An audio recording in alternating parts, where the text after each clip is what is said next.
Eu fui responsável por levar o G4 Educação para mais de 1 milhão de seguidores nas redes sociais, gerando muito mais receita do que os seus fundadores que já eram famosos. E depois de ter feito esse case e ter montado a minha empresa, eu venho pela primeira vez contar para vocês qual foi o playbook que eu implementei lá de forma muito prática. Então isso aqui é uma aula, eu vou passar por todos os passos que eu implementei, os meus erros, os meus acertos, como eu faria diferente hoje. Isso aqui é todo o nosso cronograma de assuntos para serem tratados aqui. E eu espero que você, que é empresário e pensa em usar a sua marca pessoal para crescer o seu negócio, ou pensa em transformar a sua marca institucional num canal de aquisição, saia daqui com um playbook completo. Pois bem, primeiro, acho que um contexto importante, né, de como chegamos aqui, ou seja, onde foi que eu entrei no G4, com que objetivo, e como foi que eu levei esse perfil para mais de 1 milhão de seguidores. Vamos voltar para 2019, que foi quando o G4 foi fundado pelo Thales Gomes, Alfredo Soares, Bruno Nardon. Esses três já tinham uma relevância no mercado, eles já tinham construído grandes empresas, eles também já produziam conteúdo, já estavam em assessoria de imprensa, já estavam em palestras, eles já movimentavam, portanto, a sua marca pessoal. Eles fundam um negócio com essa base. Por que isso é importante? Porque foi toda essa base que ajudou o G4 inicialmente a vender de uma forma muito barata. Qual foi o modelo que eles tiveram ali de aquisição inicialmente? Um story no Thales, um story no Alfredo, um story no Nardon, chamando as pessoas para o primeiro programa presencial, que lotou, a turma, acho que eram 50 pessoas na época, eles conseguiram lotar com um valor muito bom, as pessoas já pagavam para fazer uma reserva inicial, e tudo isso com um story. Na época eles deviam ter por volta de 100 mil, 200 mil seguidores no Instagram. Então foi assim que o negócio começou. Ou seja, ele já começa com uma premissa importante de marca pessoal. Eu entro em 2022 com o objetivo muito específico naquela época de... O G4, para quem não conhece, é uma escola de negócios que usa mentores que já executaram grandes cases no mercado para ensinar. E esses mentores geralmente já eram muito bem estabelecidos financeiramente, eles não precisavam estar ali sendo pagos pelo G4 para dar aula. Então o G4 tinha começado a lidar com o desafio das pessoas quererem sair, um desafio de retenção dos seus mentores. E aí qual foi a estratégia deles para conseguirem fechar melhor com que aqueles mentores ficassem mais retidos ali, mais engajados com o G4. Transformar a rede social desses mentores num canal de aquisição. Porque para os mentores seria muito bom, Imaginem, eles ficariam famosos, aumentariam o status, venderiam mais para os seus negócios, e para o G4 eles estavam construindo canais de mídia que não dependiam mais do Thales, Alfredo e Nardon, entende? Então, o meu objetivo foi esse, eu entrei para gerenciar alguns dos principais mentores que eles tinham na época, Então, Theo Orozco foi o fundador da Exact Sales, vendeu esse negócio para a RD Station. O João Vitor, que era CEO do G4 na época, sócio, hoje é CPTO. Peguei um pouco ali, parcialmente, o perfil do Fábio Gugel, que é CEO da Allianz Jiu-Jitsu. Maurílio Nunes, que foi passado comandante do BOP. O Ricardo Basaglia, que foi CEO da Michael Page, eu não tenho certeza se é ainda, tá? O Vabo, que também tinha sido diretor na Stone. Então, assim, pessoas muito relevantes, que eu fazia algum trabalho ali para geração de leads, e que deu muito certo, sei lá, cerca de 3 meses, o perfil do Theo Orozco, por exemplo, foi para 35 mil seguidores, gerando muito lead para o G4 Sales, que era o seu programa na época. Então, foi assim que eu entrei no G4 Educação. Para quem não me conhece, eu não tinha experiência nenhuma antes, comecei muito novo a trabalhar como servente de obras, fui vendedor ambulante, entrei no marketing muito sem querer, porque o meu background era de construção civil, eu entrei na construção civil quando entrei na faculdade de contabilidade, não ia para o marketing, mas fui forçado a isso por conta da pandemia. A pandemia desenvolvi alguns cases muito simples aqui no Recife, ainda, não em São Paulo. Fiz com que aqueles cases chamassem a atenção do G4, me apliquei para uma vaga e consegui entrar, mas eu entrei assim, como pracinha, eu não sabia de nada, e comecei a aprender tudo do zero e veio esse primeiro case. Com esse primeiro case, nos 3 primeiros meses ali, eu fui convidado a assumir um outro desafio. Qual o desafio? O G4 tendo a responsabilidade de ser o principal canal de aquisição da empresa. Porque naquele contexto, o Thales Gomes era a principal pessoa, era o principal canal, tudo dependia dele, tudo dependia da geração de leads vindo dele, sei lá, 70%, 80% vindo dele. E o nosso objetivo era fazer com que o G4 fosse para 1 milhão de seguidores, porque era uma meta de NCT ali de marca forte, e gerando mais leads do que o Thales, Alfredo e Nardon, tá? Cerca de 60% era a nossa meta. Então foi esse desafio que eu peguei. Pois bem, qual era o contexto importante naquele momento, que eu acabei de trazer para vocês? O Thales era um centralizador das demandas, e isso acabou acarretando em problemas para o G4 em termos de M&A, seria muito difícil. O G4 não tinha interesse em M&A, mas na época é premissa de mercado, mesmo que você não queira vender sua empresa, deixe ela preparada para, Então eles começaram a fazer um roadshow de investimento, e eles ouviam em todos os lugares que se você tem a demanda centralizada no fundador, ninguém vai querer botar dinheiro nesse negócio. Então houve esse risco de M&A muito claro, a escala de audiência, porque as pessoas só seguiriam se gostassem do Thales, só comprariam se gostassem do Thales no G4, e não era, né? Desde sempre nunca foi a pretensão deles, eles queriam expandir para Brasil, para atender todo mundo. Então vem essa necessidade de crescer G4 como marca e crescer também outras marcas paralelas, né? E por fim, a base de engajamento do G4 estava muito inflada, então o G4 tinha seus 300 mil seguidores, o que é bastante para uma empresa, só que seguidores comprados parcialmente, seguidores que vinham de rebaba de anúncio que eles giravam, seguidores que vinham das menções do Thales, do Alfredo, do Nardon, que vinham das menções, ou seja, não era uma base 100% engajada. Tinha lá um público muito bom, tinha um conteúdo que girava, mas não era suficiente. Então, esse foi o contexto inicial de quando eu peguei o perfil. E aí a nossa meta, lembrando, era levá-lo para 1 milhão de seguidores, porque estava conectado com NCT. O NCT é narrativa, contexto e tarefas, é uma forma diferente de você olhar para os objetivos do ano de uma companhia, diferente de um OKR, por exemplo. Tá? Então, nesse caso aqui, você olha para a narrativa, o contexto, né, daquela narrativa que você quer vender e as tarefas objetivas. A narrativa principal do G4 era a marca forte, a gente tinha esse contexto, né, que eu acabei de falar, e várias tarefas distribuídas para o time, sendo uma delas a principal para mim, que era gerar 1 milhão de seguidores. Então, esse foi o nosso diagnóstico e o que eu fiz para entender exatamente para onde eu deveria seguir com aquele perfil que caiu no meu colo. Bem, eu comecei a estudar, né, o mercado, fazer um diagnóstico dos principais perfis, das marcas mais relevantes na internet, dos principais criadores de conteúdo, que foi que eu identifiquei na época. Eu identifiquei que a gente, quando olhava para a marca institucional, era basicamente todas pautadas em entretenimento. Então, tinha uma base muito grande de clientes, de centenas de milhares, às vezes de milhões, como o caso Netflix, Duolingo, Forbes, etc. E todas elas estavam indo para um lado de conteúdo de entretenimento. Por que isso é importante? Tá? Porque o G4 Educação era uma escola de negócios. Sendo uma escola de negócios, eu, teoricamente, deveria fazer conteúdo extremamente educacional. Né? Qualquer social media padrão pensaria isso. Qualquer estratégia de marketing pensaria, eu vou fazer conteúdo educativo. Não foi o caso aqui. Porque se, sei lá, 90% das marcas que davam certo nas redes sociais eram pautadas em entretenimento, eu precisava fazer alguma coisa diferente. Eu precisava maneirar, flexibilizar a minha abordagem de educação para trazer entretenimento também. Então, esse para mim foi o principal insight que eu tive naquela época. Eu preciso transformar o canal do G4 num canal de entretenimento com educação, que é o que a gente chama hoje de edutainment, que é educação mais entretenimento. Essa foi a minha primeira premissa. E vocês vão entender ao longo do tempo por que isso foi muito importante, porque isso destravou várias estratégias de G4. Tá? Mas eu ainda queria bater muito nessa tecla de filosofia de conteúdo para o edutainment, porque é, na minha visão, o meio mais acessível para boa parte das empresas, obviamente com exceção de varejo, que aí sim você pode ir muito para um caminho de entretenimento, mas para empresas de serviço ou para empresas de tecnologia, o edutainment é uma forma, uma abordagem de conteúdo muito boa para você. Eu vou começar a explicar um pouco melhor na prática como foi que eu desdobrei conteúdo no G4 para você entender como era isso, né, na prática. Assim. No G4, eu comecei a entender que os meus conteúdos, eles precisavam, sendo edutainment, ter uma amplitude muito grande de funil. Como assim, pessoal? Quando a gente fala de mídia paga, quando a gente fala de canais de vendas, a gente sempre tenta ir para uma lógica de dar tiro de sniper em mosca, não é isso? Então, poxa, eu preciso acertar exatamente o meu público consumidor. Na rede social não é assim na maioria dos casos, tá?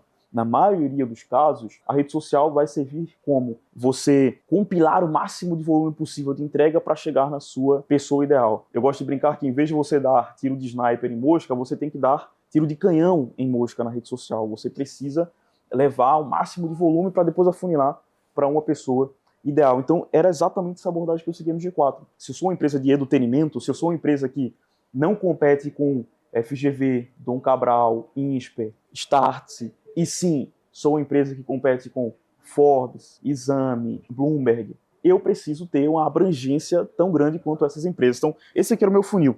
Tá? Em resumo, eu tinha todos os conteúdos passando por um gancho que fosse universal, que fosse o máximo abrangente possível. Então, aquele conteúdo precisava conectar tanto com o cara do agro que faturava seus 100 milhões, quanto com o empreendedor que faturava seus 10 mil por mês. Era um conteúdo que precisava falar com todo tipo de empreendedor e muitas vezes não só empreendedor. Vou dar um exemplo muito concreto aqui. O G4 ele não tem uma posição partidária, né, institucional, mas comunica muito com um público de direita. Eu não tinha essa distinção. Então, os meus conteúdos muitas vezes atraíam um público de esquerda para o G4 e essas pessoas também movimentavam a página, refrigeravam a página, faziam os conteúdos chegarem, inclusive, para os seguidores de direita. Então, é nesse sentido que eu falo de ser universal. Precisa servir para qualquer pessoa. O Rony Mesler, que é cliente da Blank, né, foi o fundador da Reserva, hoje fundador da Rebels e também sócio da Blank hoje em dia, né, ele gosta muito de dizer que o conteúdo dele tem que servir para o Homer Simpson. O Homer Simpson entenderia o meu conteúdo? Se sim, meu conteúdo tá bom. Então, era a mesma lógica que eu seguia no G4. Só que eu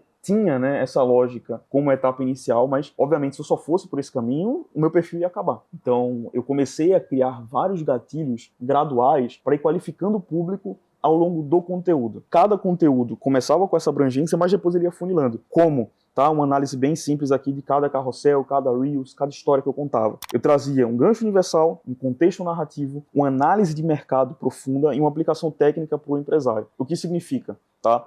Exemplos práticos aqui desses dois conteúdos que eu fiz. O Convocado Perfeito foi do time do Daniel Alves sendo convidado para a Copa, isso foi 2022, e o outro do caso da Larissa Manoela. Se vocês olham para esse conteúdo aqui, o Convocado Perfeito, no dia que saiu a notícia da convocação dele, saiu esse conteúdo. Vocês imaginariam que isso aqui é um conteúdo de educação para empresário? Não. Mesma coisa com o caso da Larissa Manoela. A headline principal é caso Larissa Manoela. Eu não estou dizendo, olha, para você que é empresário, aprenda esse caso. Não, caso Larissa Manoela, abrangente pra caramba. Então, nesses dois conteúdos eu falava com qualquer pessoa, porém, dentro dos conteúdos eu ia funilando. Então, no caso do Convocado Perfeito, como vocês estão vendo aqui, eu ia afunilando para apresentar ali como você faz uma liderança correta, como você estabelece uma contratação ideal. E aí eu ia trazendo, né, contextos que só um empresário qualificado, que no caso do G4 era em média, né, eu mirava muito no empresário que faturava mais de 10 milhões no ano. Obviamente tinha gente que faturava menos, que entrava em alguns programas e mais também. Mas a média era 10 milhões por ano. Esse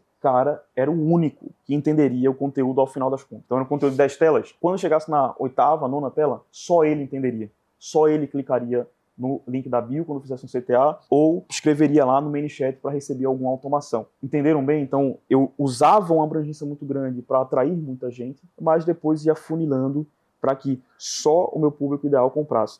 Mesma coisa com o caso Larissa Manoela, né? Vocês lembram, acho, da história dos pais, salvo engano, suspeitos de explorarem, e ela estava numa briga judicial com os pais e tal.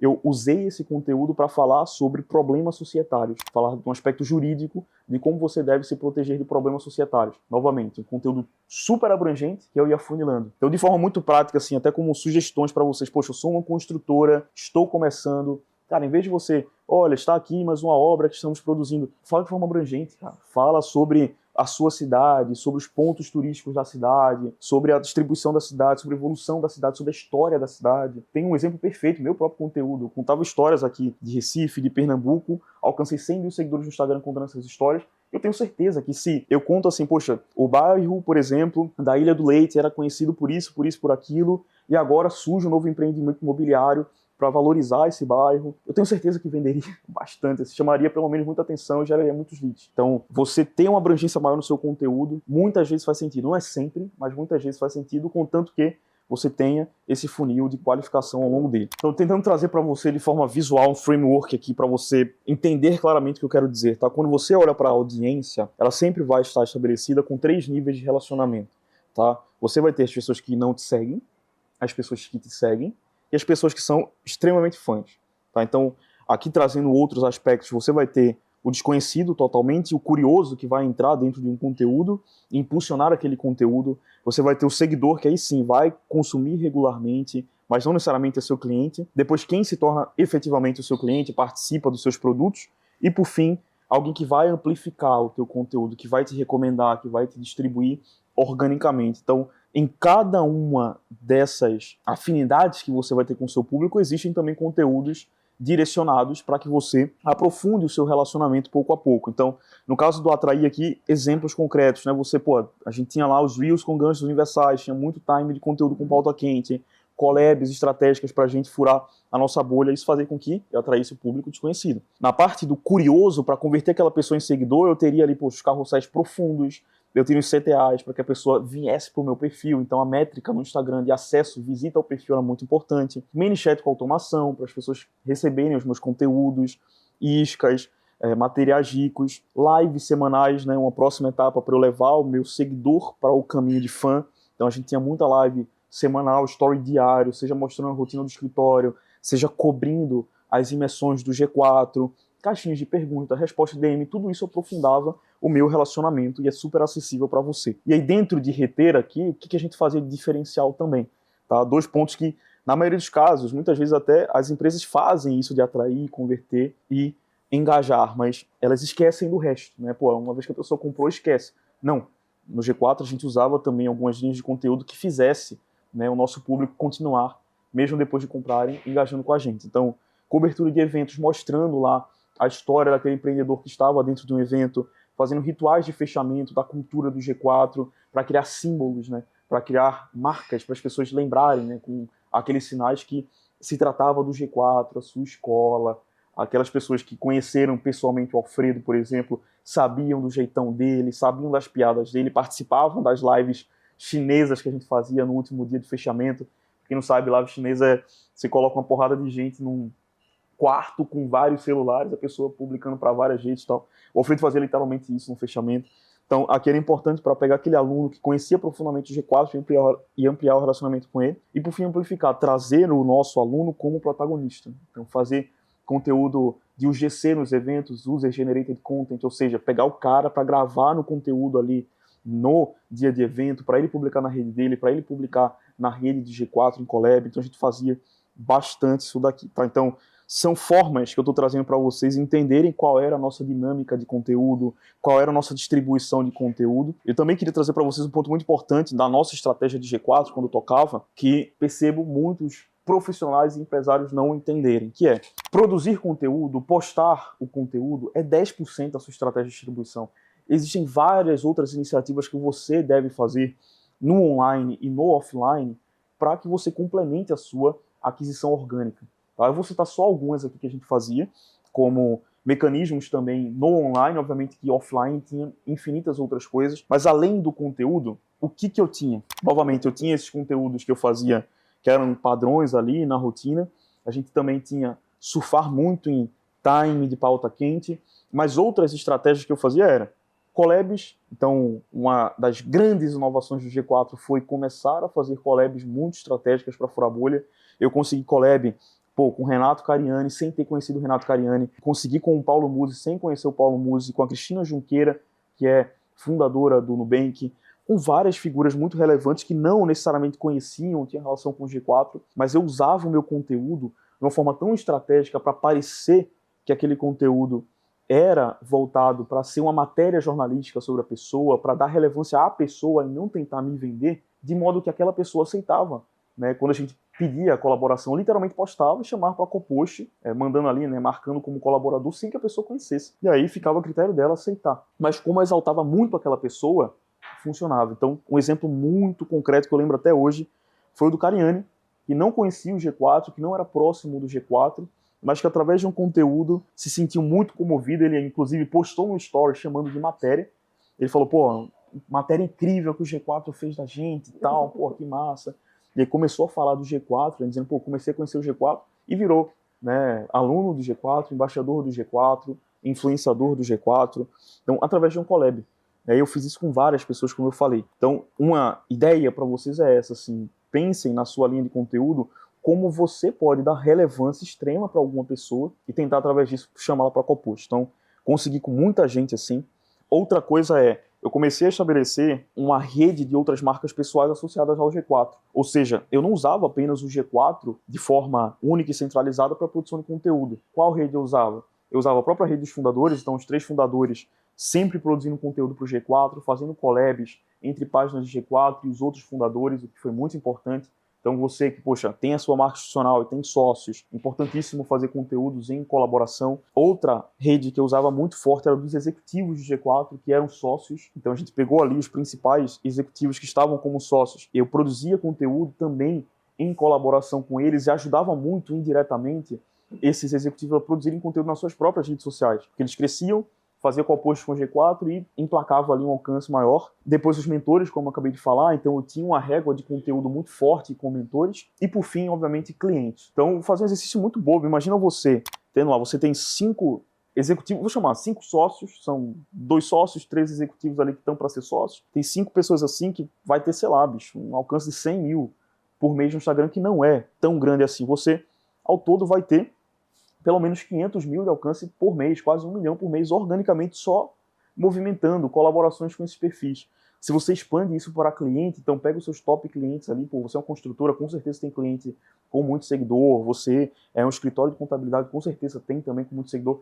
Usar essas pessoas como mecanismo para colaboração é uma estratégia muito boa. E por fim, uma estratégia assim que foi muito bem consolidada no G4 e que é um ponto de divergência entre muita gente que, pô, ou quer gastar muito dinheiro com mídia paga ou não quer gastar nada. A gente chegou numa formatação que deu muito certo. Foi justamente essa, assim, um flywheel com o orgânico sendo complementado pelo pago. Como foi que a gente fez isso? Tá? Vamos lá, em alguma medida a gente entendeu que estava dando muito resultado no orgânico. Quando você tem uma estratégia de Meta Ads, ele vai ter duas opções ali, o Facebook, né? Ou ele vai rodar os anúncios para um público completamente novo, que não te conhece, que é um público frio, e vai ser muito mais caro para ele assim, porque ele vai ter que descobrir um público para você. Ou você pode usar uma base de público engajado com o seu perfil do orgânico. Ou seja, se você alcança 20 milhões de pessoas no mês, por exemplo, cara, você pode usar toda essa rede de 20 milhões de pessoas como base para o Facebook, o que é uma mágica, uma delícia, porque você diminui muito o seu custo por lead, o CPL global. Então, o que a gente entendeu com o G4, né? Primeiro, a gente estava barateando muito o custo de aquisição de cliente, né, o CAC, e também o CPL em si, por conta do orgânico. Quanto mais a gente crescia o orgânico, mais a gente barateava muito o pago. Se a gente barateava o pago, a gente podia fazer, então, uma lógica reversa de, cara, já que a gente barateou o investimento que a gente tinha aqui, vamos pegar parte disso daqui para impulsionar ainda mais o orgânico? E aí foi onde a mágica aconteceu, né? Porque o que eu entendi, depois que os conteúdos começaram a dar muito certo, eu criei um mecanismo de impulsionamento do conteúdo, não pelo gerenciador de anúncios, mas pelo, literalmente, botão de impulsionar do Instagram, onde eu conseguia medir claramente qual resultado eu tinha de crescimento de audiência e de geração de leads. Como eu fiz isso, tá? De forma muito simples. Na época, o Instagram ele tinha uma lógica um pouco diferente que tem hoje. Hoje, se você publica um conteúdo hoje, ele pode flopar hoje, mas viralizar daqui a 2 semanas. Antigamente, não. Então era muito mais fácil controlar. Se publiquei hoje, cara, durante uma semana não foi bem, dificilmente ele ia bem depois, com exceção de alguém compartilhar aquele teu conteúdo. Essa era a lógica do feed antigamente, hoje é diferente. Com isso, o que eu conseguia fazer? Eu publicava um conteúdo no orgânico, aquele conteúdo tinha um tempo de rampagem, o ideal, 2 semanas. Se não desse 2 semanas, se fosse com pressa, a gente fazia 1 semana pelo menos. Ele tinha esse tempo, esse ciclo de vida, e com esse ciclo de vida eu conseguia dizer claramente qual foi o resultado que ele gerou. Então, exemplo, eu fiz um conteúdo e ele gerou lá, por exemplo, 100 cliques no link da bio. E foi um conteúdo que gerou 100 seguidores, por exemplo. Eu ia na minha planilha e colocava, eu quero impulsionar esse conteúdo estava com esse número de seguidores gerados e de links clicados, e eu começava a impulsionar ali, poxa, eu botei um investimento de tantos dias. Depois desse período, né, depois dos 7 dias, por exemplo, eu ia ver quantos cliques a mais aquele conteúdo gerou e quantos seguidores a mais ele gerou. Então ia ter um saldo, entendeu? Então, pô, eu tinha lá 100 antes no orgânico e depois foi para 200 no pago, significa que o pago gerou 100 seguidores. E eu tinha também o clique no link da bio e eu tinha o acompanhamento dos leads diários. Então, cada dia eu tinha um acompanhamento dos MQLs que eu gerava. MQL é Marketing Qualified Leads, leads qualificados para o marketing. Eu ia medindo isso dia a dia. Eu conseguia ter uma média, poxa, eu gerei, por exemplo, em média 10 leads por dia. Só que quando eu comecei a impulsionar o conteúdo, eu passei a gerar 20 por dia. Era uma correlação, eu não conseguia mostrar exatamente que, poxa, aquele lead veio exatamente por conta do impulsionamento, na época não era possível. Hoje até é relativamente com o ManyChat. Na época não tanto, não era fácil. O ManyChat é uma plataforma de automação e você pode mandar um link na DM e colocando esse link você consegue colocar o UTM, que é uma forma de você traquear a origem do seu lead. Hoje é fácil, na época não era. Então a gente ia pela intuição. Poxa, eu botei tanto e eu ganhei um incremental relevante no lead diário, significa que está indo bem. Então eu ia registrando o ganho de cliques, o ganho de seguidores e o ganho correlacionado de leads. Pessoal, para vocês terem noção, eu comecei investindo R$5 mil por mês no G4. Eu terminei investindo R$100 mil por mês. Por quê? Tava dando muito certo. Então eu começava a baratear muito o custo do time de mídia paga. O time de mídia paga, quando não estava batendo sua meta, me dava orçamento para usar no Instagram. E isso foi impulsionando um com o outro. E você pode se perguntar, poxa, Micael, mas no início aqui da aula você falou que era um crescimento orgânico, era um crescimento sem grana. A lógica é diferente. Tá? Quando eu falo de um crescimento 100% pago, estou dizendo que você bota ali R$100 para ter R$200 de retorno, é um exemplo. Tá? E se você quiser R$300 de retorno, você não vai mais botar R$100, você vai ter que colocar R$150, por exemplo. Poxa, eu quero ganhar um retorno de 10 vezes mais, você vai ter que colocar também uma quantidade relevante de dinheiro a mais. Com o orgânico, não. né? Então, o mesmo esforço pode trazer ROI 1, ROI 2 ou ROI 100. Você pode ganhar, tanto 100 leads quanto 1000 leads, 200 mil leads, sei lá, né? Com um conteúdo, com um esforço apenas. Você tem essa potencialidade.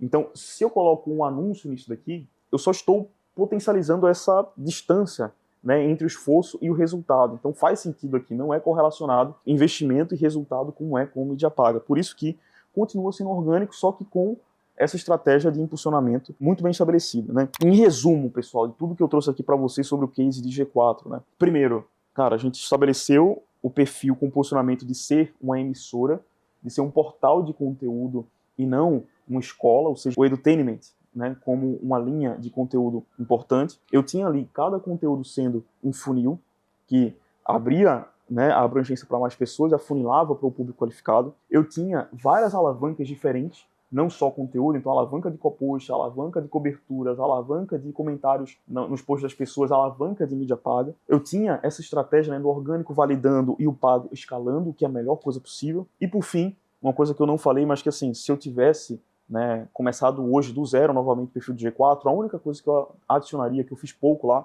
era a criação de movimento. Era entrar cada mês numa pauta muito relevante, nacional, levar aquilo para adiante através de séries de conteúdo, através de engajamento com um público muito amplo, debatendo aquele conteúdo, como foi, a exemplo, a campanha de mitos extremistas que a gente fez no Thales, que, enfim, você concorda ou não com a linha que ele seguiu, fato é que aquilo trouxe mais de 1 milhão de seguidores, trouxe uma cacetada de leads e deu muito certo na nossa estratégia. Então, foi um movimento que a gente conseguiu fazer e que no G4 a gente fez muito pouco, na época que eu gerenciava. Então, era a única coisa que eu faria diferente. Mas, em resumo, esses 6 princípios aqui trazem, né, os pilares do que deu muito certo para o G4. E agora, né, se você gostou desse conteúdo, eu gostaria de fazer um convite. Como eu falei, a gente gerencia as redes sociais do Thales Gomes, a gente fez esse case para o G4, temos todos esses outros clientes aqui sendo atendidos pela Blank. E se você quer ser atendido pela Blank também, eu deixei aqui embaixo um link para que você entenda quais são os programas disponíveis, você vai preencher com as informações da sua empresa, o nosso time vai te chamar e entender exatamente como a gente pode te ajudar, tá bom? Além disso, todo o material dessa aula aqui está profundamente detalhado, com texto, com framework, e você pode baixá-lo entrando na minha newsletter. Tá? Então você clica aqui no link da descrição, eu tenho um artigo completo na minha newsletter com isso daqui, basta você se inscrever que você vai ter lá todo esse texto explicado, todo esse material, esse framework para você levar para uma reunião com o seu sócio, com o seu time de marketing e desdobrar isso para a tua empresa. Espero que você tenha gostado do conteúdo, não deixe de acompanhar o nosso canal para mais aulas práticas como essa. Até o próximo case.